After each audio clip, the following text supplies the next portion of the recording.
Hei Hasa, kamu yang beli bakso 10 porsi gak bayar kan? Apaan sih? Bukan aku kali. Awas ya, nanti kamu tuh kena pasal di perempat loh. Kenapa sih ya semua mahasiswa tuh bahas perempat mulu? Emang kamu tahu perempat itu apa? Belum baca sih Nah isinya. kan, modelan yang begini nih. Ya udahlah ya, biar kita semua nggak bingung perempat itu apa. Gimana kalau kita bahas aja? Boleh, kita kupas tuntas nih perempat ini. Boleh. Oke, kita buka dulu nih, Gar. Oke. Hai halo Sobat Blaster.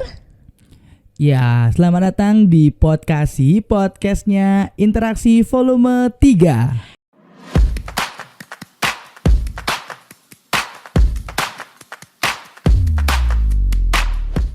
Dan kali ini Sobat Blaster bakal ditemenin sama announcer yang paling kece. Siapa lagi kalau bukan aku Asa. Dan aku Tegar. Nah, buat Sobat Blaster yang belum tahu, podcast ini merupakan podcast kolaborasi antara Radio Blast dan Kementerian Interaksi BMPKN STAN, yang mana di podcast ini akan membahas isu-isu kemahasiswaan serta pengadvokasian isu kemahasiswaan di PKN STAN. Nah, menarik banget gak sih podcastnya ini? Jadi buat Sobat Blaster yang belum nonton podcast volume 1 dan volume 2, boleh banget nonton dulu. Karena banyak banget berita-berita yang menarik di podcast volume itu. Nah, di podcast volume 3 ini kita akan membahas isu yang sedang hangat-hangatnya, yang sedang viral-viralnya ini. Gimana kalau kita langsung kasih tahu aja nih tema dari podcast volume 3 ini ya, Sa? Boleh. Oke, jadi tema dari podcast volume 3 ini adalah Kupas Tuntas per-4. Oke, ngomongin tentang per-4 nih, Gar. Pasti ini tuh kental banget kaitannya sama pelanggaran, sama aturan dan juga sama hukuman, di mana aturan yang ada ini tuh sempet bikin mahasiswa tuh saling gempar gitu ya, Gar ya. Bener banget, Sa. Aturan ini dalam tanda kutip yang agak kontroversial nih bagi mahasiswa khususnya ya, itu cukup menarik perhatian kita, sehingga di informasi kali ini per-4 bakal mengupas tuntas terkait dengan peraturan-peraturan yang ada di per-4, Gar. Nah, tentunya karena kita akan membahas terkait per-4 ini, kita harus mempertanyakan langsung kepada seseorang yang berwenang di bidang ini gitu, Sa. Oke, nah biar informasi terkait dengan per-4 ini gak simpang siur nih, Gar, ataupun multitafsir, kita langsung aja panggilkan pihak yang paling berwenang, karena beliau ini adalah di balik penyusunan dari per-4. Pas banget berarti, Sa. Oke, kalau gitu tanpa berlama-lama lagi, langsung saja kita sambut Kepala Satuan Pemeriksa Internal Bapak Subagio SE SSTAK MPA. Halo, selamat pagi, Pak. Selamat datang, Bapak. Selamat pagi. Ya, apa kabar, Pak? Alhamdulillah baik.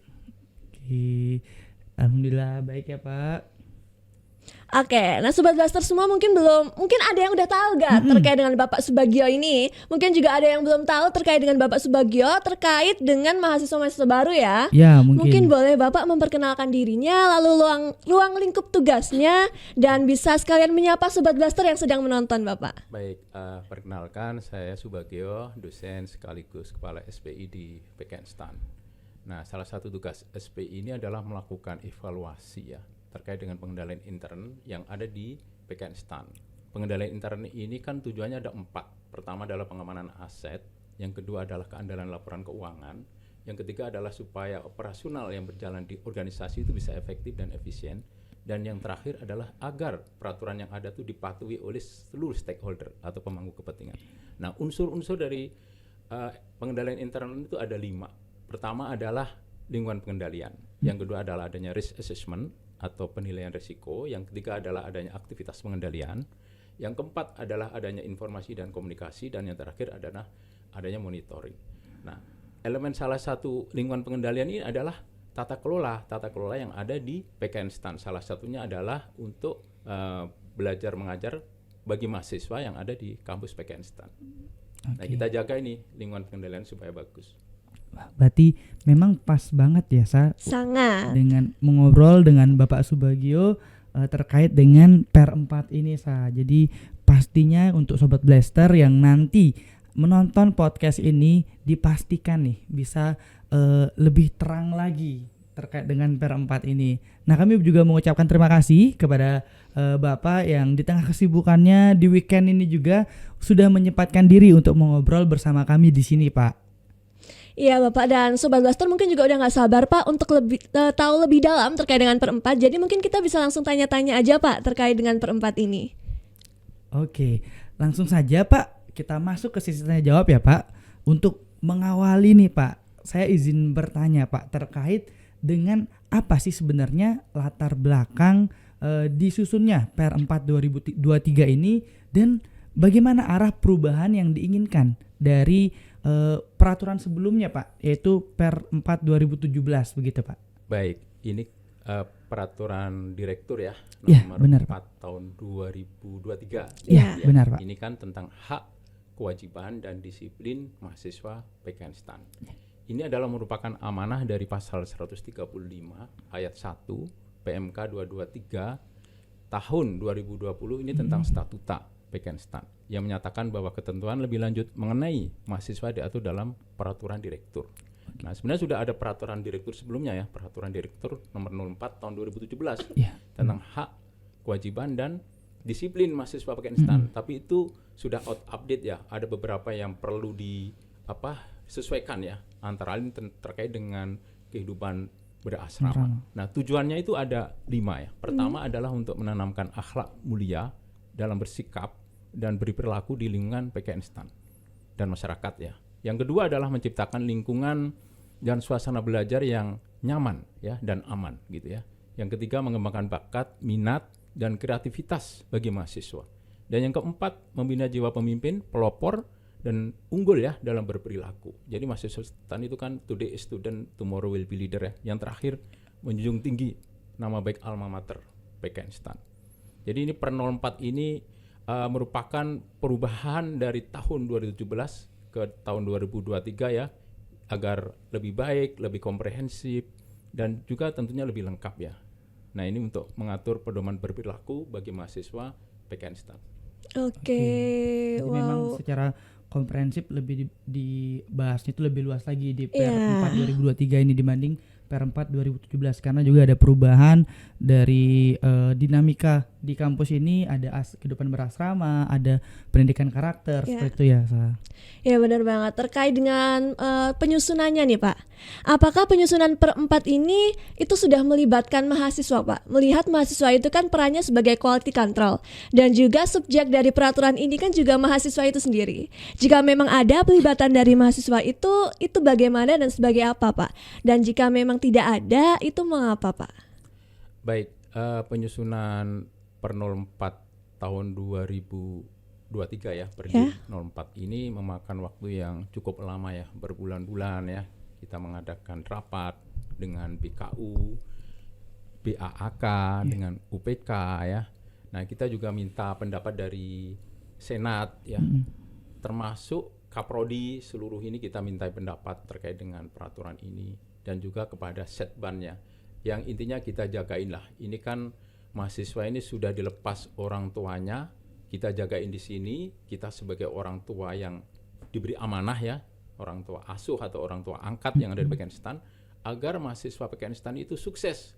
Mereka dijagain, bukan hanya nanti pintar dari knowledge dan skill aja, tapi attitude-nya juga bagus, karakternya terjaga begitu ya, supaya nanti ke depan mahasiswa PKN STAN itu bisa menjadi insan-insan yang banyak memberikan manfaat, nilai tambah bagi organisasi maupun masyarakat di kemudian hari. Demikian. Berarti penyusunan Per 4 ini sudah di balik layarnya itu banyak sekali pihak-pihak yang sangat penting ya Tegar. Iya benar, sudah ada SPI, BKU, BAK, sampai Kaprodi juga dilibatkan. Para ahli ternyata. Ada juga ahli hukum di sana kita libatkan. Senat juga. Oke. Siap. Berarti memang sudah orang-orang yang komprehensif dan kompeten di bidangnya gitu, punya kapabilitas yang baik di bidangnya seperti itu. Nah Pak, kalau kami di mahasiswa itu kan sempat ketika aturan ini rilis begitu Pak, kalau tidak salah aturan ini rilis ketika kami libur semester gitu. Nah langsung viral Pak beberapa poin-poin yang ada di Per 4 ini, dan memunculkan pemikiran-pemikiran kritis dari mahasiswa begitu Pak. Nah apakah pemikiran kritis dari mahasiswa ini tuh terdengar gitu di telinga lembaga atau di Bapak sendiri, Dan bagaimana tanggapan Bapak sebagai SPI? Oke, baik. Kami mengapresiasi ya pemikiran kritis dari mahasiswa PKN-STAN. Jadi mahasiswa PKN-STAN ini memang di sini ini kritis-kritis ya pemikirannya ya, dan cemerlang lah ya.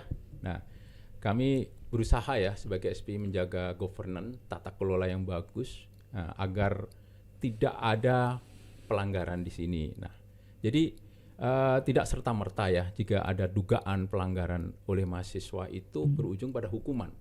Dilihat dulu buktinya ya, alat bukti, barang bukti, termasuk mens rea. Mens rea itu itikat. Jadi kalau mahasiswa ternyata tidak terbukti melakukan pelanggaran, ya kita bebaskan dari hukuman begitu ya. Jadi ada nanti namanya proses, bisa pemeriksaan gitu ya, oleh UPK, oleh Kaprodi maupun oleh Komisi Disiplin kalau itu dugaan pelanggarannya adalah dugaan yang berat begitu ya. Jadi kita ini ya tidak serta-merta bahwa itu akan berujung pada hukuman begitu ya. Jadi ada proses di sana. Kita jaga proses itu supaya bagus ya, good governance gitu. Siap Pak. Berarti memang kritis-kritis dari mahasiswa ini sudah terdengar dan memang dari SPI sendiri juga sudah menjaga itu bahwa nggak bakal hukuman ini nggak bakal jadi aturan yang langsung menjatuhkan mahasiswa gitu, tapi ada proses di balik itu begitu Sa. Iya benar.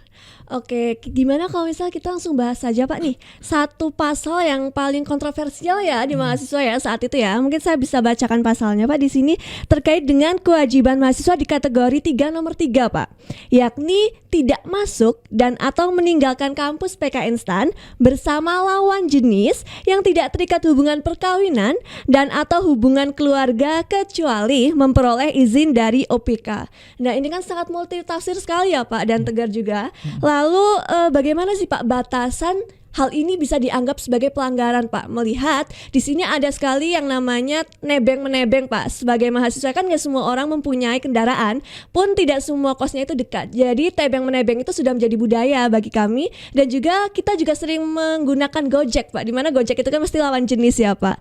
Selain itu juga apabila memang tujuan dari peraturan ini adalah untuk membatasi kita berpacaran, itu kan sudah diatur secara langsung di poin keempatnya Pak. Lalu itu bagaimana? Terima kasih Pak. Oke, baik. Kalau dicermati ya bunyi pasalnya itu kan tidak masuk dan atau meninggalkan kampus PKN-STAN bersama lawan jenis yang tidak terikat hubungan perkawinan atau hubungan keluarga ya. Kecuali memperoleh izin UPK. Sebenarnya di sini ada garis bawah, kecuali memperoleh izin UPK. Jadi kalau UPK mengizinkan tidak masalah ya. Ini sebenarnya terutama ya, walaupun tidak terbatas pada mahasiswa yang di asrama. Jadi misalkan dia pulang kampung, yang satu mahasiswa satu mahasiswi sama-sama dari Klaten misalkan ya, dia pulang bareng-bareng ya kita nggak apa-apa izinkan pulang berdua gitu ya, tapi ada kontrolnya di sana. Jangan sampai begini loh, mahasiswa di dalam kita jagain, di luar dia bermesraan, itu kan bahaya banget ya. Jadi ini supaya mahasiswa itu terlindungi nih dari hal-hal yang dalam tanda kutip ya perbuatan asusila atau dalam perbuatan yang tidak bermoral gitu ya. Karena di sini kan sudah dilepas orang tua. Jangan sampai nanti ada viral ya, mahasiswi PKN-STAN hamil di luar nikah. Wah, ini sangat bahaya nih. Ini kan organisasi ya ini. Jadi kita jaga bareng-bareng lah. Supaya mereka itu terjaga kebaikannya, kebersihan, kesuciannya. Jadi mahasiswi kita jagain dari peraturan ini. Ini sebenarnya dua pihak sih, mahasiswa dan mahasiswi gitu ya. Jadi begitu intinya ya. Jadi kalau misalkan ada Gojek ya, yang mahasiswi yang Gojeknya laki-laki ya nggak apa-apa, asalkan jangan bermesraan aja ya di dalam membonceng misalkan gitu kan. Nanti kita lihat dulu ya, jadi konteksnya adalah itu tadi ada bermesraan atau tidaknya gitu ya. Kemudian kalau dia misalkan meninggalkan PKN-STAN ya berdua dengan mahasiswi-mahasiswi, kemudian ada izin dari UPK ya tidak masalah juga begitu ya. Intinya menjaga mahasiswa dan mahasiswi yang ada PKN-STAN ya. Begitu ya, dari perbuatan yang tidak bermoral begitu. Berarti it depends ya Pak, maksudnya ini tuh tidak akan masalah kalau misalnya hanya berboncengan ke kampus itu tidak apa-apa begitu Pak ya, asalkan tidak bermesraan. Lihat konteksnya dulu berarti Pak ya. Oke. Siap. Nah Pak, salah satu pasal lagi nih Pak yang terkait dengan eksistensi BEM PKN-STAN itu sendiri Pak, yaitu ada pada pasal 4D di mana kewajiban kita untuk mendukung kebijakan pemerintah secara seluruhnya mungkin Pak. Nah, bukannya itu di sisi lain gitu dengan kebijakan ini, dengan aturan ini bahwa sedikit rawan gitu membatasi nalar kritis mahasiswa terhadap isu strategis nasional gitu Pak. Karena kan kita tahu juga bahwa mahasiswa itu punya perannya sebagai social control gitu terhadap kebijakan pemerintah sendiri gitu Pak. Bagaimana Pak? Oke, kalian kan kuliah di Pekenstan, di bawah Kementerian Keuangan. Kementerian Keuangan sendiri kan bagian dari pemerintah. Ya benar. Nah, di dalam statuta itu kewajiban dari mahasiswa itu adalah mendukung kebijakan pemerintah. Apakah kemudian mahasiswa tidak diperkenankan memberikan masukan? Boleh, asalkan itu bertanggung jawab dan sesuai dengan SOP yang berlaku. Contoh, mahasiswa bikin kajian, tulisan, riset yang bisa jadi terkait dengan kebijakan pemerintah agar lebih baik, silahkan gitu ya. Tapi tidak ikut demo, kemudian dengan anarkis ya dan sebagainya. Karena kalau kalian keluar itu mudah diprovokasi. Kita jaga ini tuh, jangan sampai kalian ikut-ikutan demo menolak kenaikan BBM misalkan ya. Nah, kalian bikin aja kajian, tulisan yang bagus gitu ya. Apakah itu proper atau tidak? Kenaikan BBM itu melalui sebuah riset, melalui sebuah penelitian yang bisa dipertanggungjawabkan secara akademik gitu ya. Baik. Ya, saya juga setuju sekali Pak kalau tentang hal itu. Memang kalau kita tuh perlu lebih didorong dalam hal itu gitu. Jadi nggak bersuara di luar, nggak demo di jalan gitu ya. Lebih baik dalam sisi akademis ya Pak. Termasuk media sosial kalian jagain ya. Jangan kalau ada apa-apa keluarin gitu. Jangan. Ini kan keluarga besar Pekenstan. Keluarga besar itu kalau ada kesalahan di dalam atau kekurangan lah ya, kalian benerin dulu di dalam. Jangan langsung kalian protes kemudian menyuarakan itu keluar ya. Padahal ini kalian menjadi bagian dari mahasiswa Pekenstan yang keluarga besar Pekenstan. Keluarga itu ya bisa saling menjaga lah supaya aib dalam keluarga itu terjaga, nggak bisa diketahui orang lain. Ya mudah-mudahan sih nggak ada aib ya, nggak ada kekurangan gitu ya. Kalaupun ada kekurangan kita bicarakan baik-baik ya. Saya yakin manajemen, Pak Direktur dan para direksi itu sangat tanggap dan sangat inilah istilahnya beliau mengapresiasi kalau ada saran masukan untuk perbaikan ya. Ya, benar Pak. Sama-sama demi nama baik Pekenstan ya, nama baik kita bersama. Oke. Tadi kita sudah mengulik beberapa nih Gar terkait dengan per-4. Nah, gimana kalau misalnya kita langsung aja ke bagian yang penting kan ada pelibatan mahasiswa di dalamnya, yakni di sesi tanya interaksi. Jadi di sini kami akan membacakan beberapa pertanyaan Bapak yang sudah dikirimkan oleh mahasiswa kepada BM Instagram Pekenstan yang akan kami bacakan. Yang pertama bisa Tegar? Baik, yang pertama itu pertanyaan dari mahasiswa Pak terkait dengan pasal 4M. Nah, terkait dengan Dewan Pertimbangan nih Pak. Jadi siapa saja sih Pak yang menjadi Dewan Pertimbangan dan apakah hal ini sudah disosialisasikan baik kepada seluruh civitas akademika di kampus ini Pak? Gitu. Oke, menurut statuta Pekenstan, Dewan Pertimbangan itu terdiri atas pertama adalah Kepala Biro SDM ya yang ada di Kementerian Keuangan, kemudian Sekretaris BPPK itu juga menjadi salah satu anggota Dewan Pertimbangan. Kemudian seluruh sekretaris yang ada di unit eselon 1 Kementerian Keuangan ya, di Dijen Pajak, Perbendaraan, DJA, Bea Cukai itu termasuk dalam. Kemudian juga direktur yang membidangi urusan pendidikan yang ada di Kemendikbud. Tugasnya apa sih? Memberikan pertimbangan masukan kepada direksi ya, kepada Pak Direktur agar lebih baik ya, terutama isu-isu strategis dan juga non akademik gitu ya, untuk perbaikan sivitas akademika ya di Pekenstan. Baik Pak, berarti sudah jelas ya siapa-siapa saja yang disebut Dewan Pertimbangan dalam Per4 2023 ini. Ada dari unit-unit eselon 1, sekretarisnya dari BPPK juga, dan bahkan juga ada Kepala Biro, Kepala sekretaris Biro, gitu. Ya, banyak sekali Tegar. Iya. Oke, selanjutnya langsung kita masuk lebih dalam nih Pak di salah satu pasal, yakni kewajiban kategori 1 nomor 17 di mana kita tidak duduk atau berdiri di depan pintu, tangga, selasar, dan atau koridor gedung di lingkungan Pekenstan. Jadi maksud dari peraturan ini Pak, memang apakah mahasiswa itu tidak diperbolehkan Pak melihat banyak sekali kegiatan-kegiatan UKM yang memerlukan selasar dan sebagainya. Contohnya adalah marching band, tari, radio blast pun. Itu bagaimana Pak? Oke, itu sebenarnya dimaksudkan kalau mahasiswa itu menghalangi gitu ya. Jadi kalau ada dosen dia ternyata duduk di selasar atau berdiri depan pintu, itu kan nggak sopan banget. Ini mahasiswa gimana sih? Kecuali memang di situ memang penuh ya pada saat desek-desekan ya berdiri bareng gitu ya. Tapi kalau nggak ada apa-apa, nah. Tapi kalau ada acara tertentu seperti marching band atau acara-acaranya lain ya yang di selasar itu dan memang dipakai untuk kegiatan itu ya silahkan aja. Asalkan itu tidak mengganggu, tidak mungkin secara pemandangan juga gitu ya nggak bagus. Masa mahasiswa berdiri aja gitu di depan pintu atau di selasar ngapain gitu ya. Jadi lihat maksudnya, ada istilahnya itu lagi kegiatan. Jadi kegiatan di sana dan kita tahulah itu ya. Nah, kalian kalau menggunakan sarana prasarana di Bekenstein stand kan ada izinnya, Iya, benar, ada melalui istilahnya bertanggung jawab juga gitu ya. Tidak merusak, tidak mengganggu dan seterusnya. Begitu ya. Jadi intinya ada koridor di sana memang tidak dimaksudkan untuk mengganggu yang lain.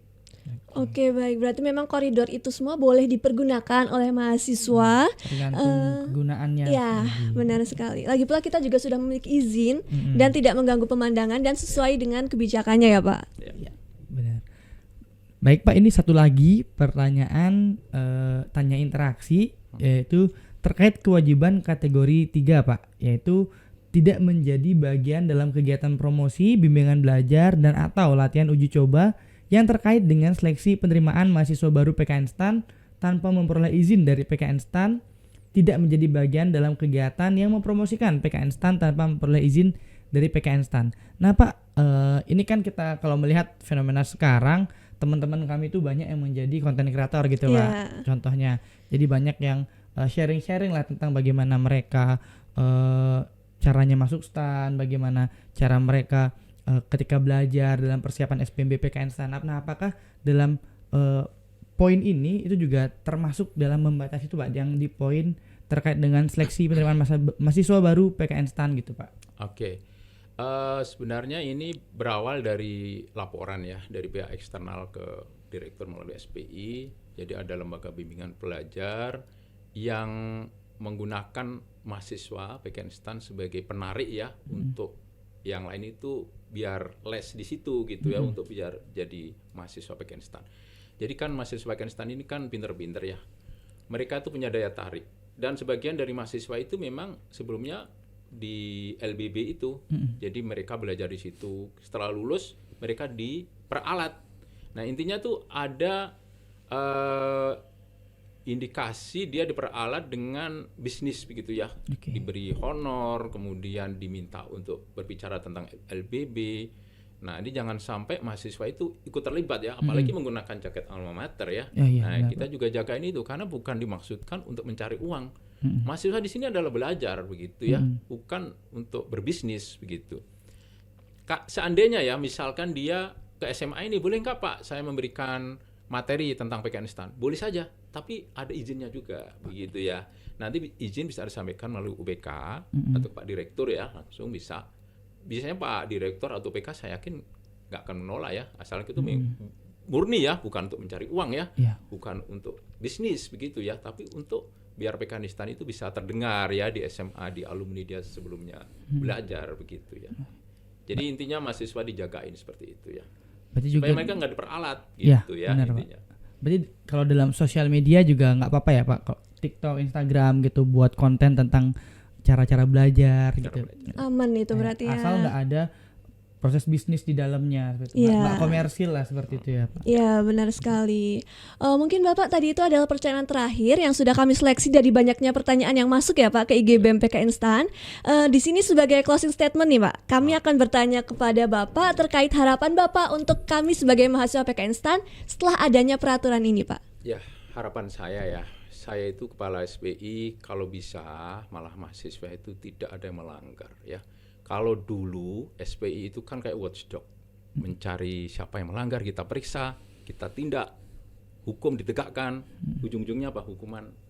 Kalau di sini saya lebih kepada preventionnya, kita cegah dulu, kita jagain, sosialisasi, ini loh ada peraturan, tolong dipatuhi, ditaati begitu ya, supaya kalian selamat gitu ya. Jadi kalau ada mahasiswa yang mohon maaf ya melakukan pelanggaran berat misalkan DO, itu saya sebagai kepala SPI itu nggak nyaman. Saya itu kadang berdoa pada Tuhan, ya Tuhan jangan sampai saya mendukung mahasiswa itu nanti di akhirat malah jadi hukuman buat saya, malah membuat murka Engkau gitu ya. Jadi saya pengennya mahasiswa itu terjaga begitu ya, karena mereka udah dilepas oleh orang tua, harapannya di sini sukses, jangan dikembalikan dalam kondisi dia udah DO, udah nggak bisa lagi masa depannya. Wasting time tuh udah berapa lama belajar di sini, kemudian ternyata kembali tidak menghasilkan kesuksesan gitu ya. Jadi harapan saya begitu, kalian semua kan generasi penerus bangsa ya, yang kalau saya ya masa kolonial lah, banyak experience-nya, pengalaman ya yang bisa saya berikan kepada mahasiswa itu. Kalau kalian bicaranya masa depan, saya masa lalu gitu ya. Nah kalian itu menggantikan kami ini, Pak Direktur itu juga alumni STAN, yang lain-lain. Jadi sangat mungkin ya kalian akan menjadi pemimpin di masa depan ya. Nah supaya itu terjaga, memberikan nilai tambah, kita ada pembangunan karakter.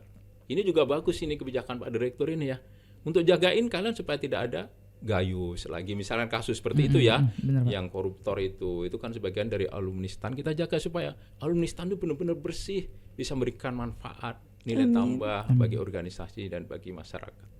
Demikian ya. Amin Pak. Semoga memang dari adanya aturan ini bisa menjadi preventif justru daripada justru aturan ini jadi yang ketika udah kena baru dijatuhkan itu, dan mahasiswa juga harusnya sadar gitu dengan adanya aturan ini, jadi menjaga dirinya untuk tetap ada di koridor aturan ini dan tidak melanggar seperti itu Sa. Iya benar banget Bapak. Nah oleh karena tadi itu pertanyaan terakhir Pak, jadi kita apresiasi dan berikan tepuk tangan kepada Bapak Subagio atas insight-insight yang diberikan kepada kita di sini ya Sa. Ya benar banget, dan juga kami mengucapkan beribu terima kasih Pak karena sudah mau datang sebagai narasumber kami di acara podcast ini untuk mengulik lebih jauh terkait dengan Per-4. Dan juga semoga dengan adanya acara ini mahasiswa jadi lebih paham dan juga lebih baik pemahamannya terkait dengan Per-4 Tegar. Betul, dan sudah tidak ada multitafsir lagi, sudah amin. jelas di sini, dan dari yang tadi kita tanyakan itu semuanya tuh konteksnya itu ada konteksnya gitu. Jadi nggak jangan ditelan mentah-mentah lah pasalnya seperti itu Sa. Gitu. Nah, kami juga menghimbau kepada Sobat Blaster untuk terus memantau info-info terupdate melalui akun Instagram @bempknstan, dan nantikan konten-konten menarik lainnya dan pastinya mengedukasi dari Radio Blast di akun Instagram @radioblast dan Podblast pada platform Spotify. Oke, semoga podcast kali ini dapat menghibur kalian dan juga memberikan edukasi dan pemahaman pada kalian. Saya Arsari Dan saya Tegar, pamit undur diri. Sampai jumpa di podcast episode selanjutnya. Bye-bye. Terima kasih banyak Bapak. Pak. Kembali. Ya. Semoga sukses ya buat kalian. Amin. Terima kasih amin. Pak.